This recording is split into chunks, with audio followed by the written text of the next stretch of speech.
Hey, I'm Mzansi and welcome to Farmers Inside Track episode 194. I'm your host, Donumdu. Samkelo Booi, co-founder of Abelusi, says agritech is no silver bullet, but it can be a game changer for developing farmers in Mzansi. In this edition, he tells us more about their agritech startup that provides the first community-based livestock management and marketplace tailored to mitigate smallholder farmer challenges. Samkelo, welcome to Farmers Inside Track. It's such a pleasure to have you with me. Maybe just as a start, a bit about yourself, where your journey started in agriculture, more about what attracted you to the sector. Thank you for having me. I have a technology background. I was a technology consultant and also did information systems from a background perspective. And going on this journey, I always had a passion for farming, mainly because of my father. His father was a farm worker based in the Eastern Cape, and his brothers are farmers as well. But throughout their journey, my father became a farm owner, which is based in Dinova, Stellenbosch. And I've always tried to figure out how these two worlds sort of combine, because I wasn't really happy with being in the field all the time, although I do get my hands dirty. But I really wanted to utilize my skill to the advancement of smallholder, small-scale farmers, because I could relate to that, which is why I sort of went on to this new path now in agritech.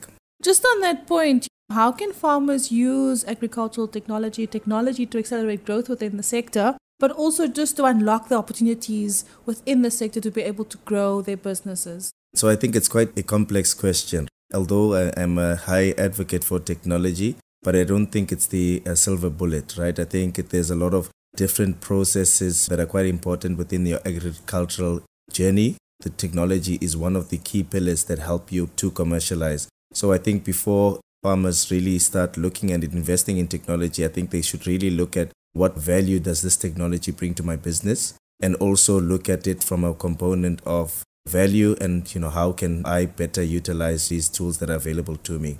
The reason why we started Abelusi was that we now looked at the market and we saw that from a technology perspective, there's a lot of technologies out there, but then they're not really contextualized or relevant to smallholder and small-scale farmers because of the price of the technologies and also the different complexities that come with using the technology. So I think there's a real gap in terms of what sort of solutions are tailor-made to smallholder-centric solutions and problems. I think it's quite a difficult task because it's more of an education on, I understand that technology is good and all, but you need to understand why you need to use it and how is it relevant for your specific business. And with that also, the best way to use the technology and also being able to have the skills to be able to manage the technology in the way that will actually make it so that it works for you. I think that's one of the things that farmers also forget sometimes when they want to incorporate new technology into their business, and specifically mechanization, because there's no point in investing in the tractor and having the tractor operate, but then what happens when the tractor doesn't do what it's supposed to do?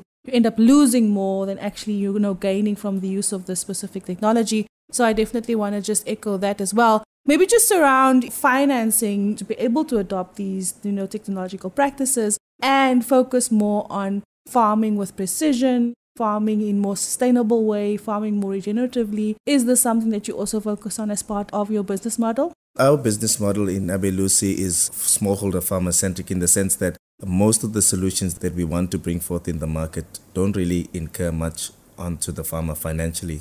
We want to have the basic foundational elements that help equip the farmer in commercial aspects to be totally free. I know this sounds a bit crazy, but I also feel that there's a lot of these technologies that are available in the market, but they're so expensive, and there's no way in which smallholder farmers or other farmers that would want to invest in such a technology, not knowing what is the true return on investment when it comes to these kind of solutions. So what we've done is that we've created an open platform to say we're providing the fundamental features and functionalities freely accessible to farmers to use. And once they do leverage these things, we get different type of functionalities that may be more specific to your commercial like farmers. So if I give a practical example on our farm management tool, we allow farmers to capture data inputs on animal information, finances, and all of those things to run their business. But then when you look at more reporting requirements on when they want to do a forecast on their financial performance, that's something that commercial farmer may be interested in. And that's the kind of things that we would say, okay, these are the type of premium type of features. But then the fundamental basis of you utilizing a system to better record and all of those kind of things is completely accessible and free. Maybe we're not the only solution that's out there that's working towards that direction. And I think maybe it's more of a country-specific issue. But when you look at other countries like Kenya, Tanzania, the likes, they've invested quite a lot of solutions that really directly benefit farmers directly. And I think that's what we're trying to strive towards as well. What is your goal, with the work that you're doing at Abelusi in terms of your long-term 5 to 10, 15-year plan and being able to support farmers with the work that you're doing with them? I think our goal is to allow farmers to have options.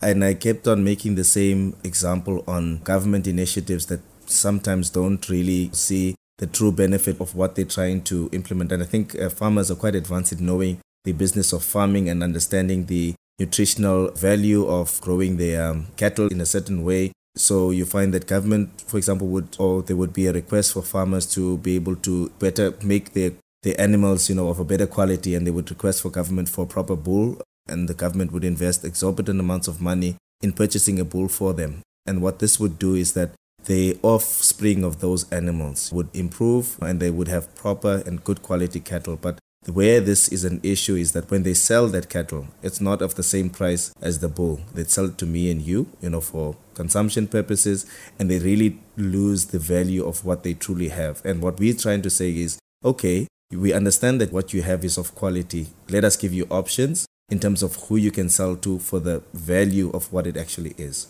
And you can't achieve that if you don't have any records or if you can't prove it, and that's what we're trying to mediate and solve.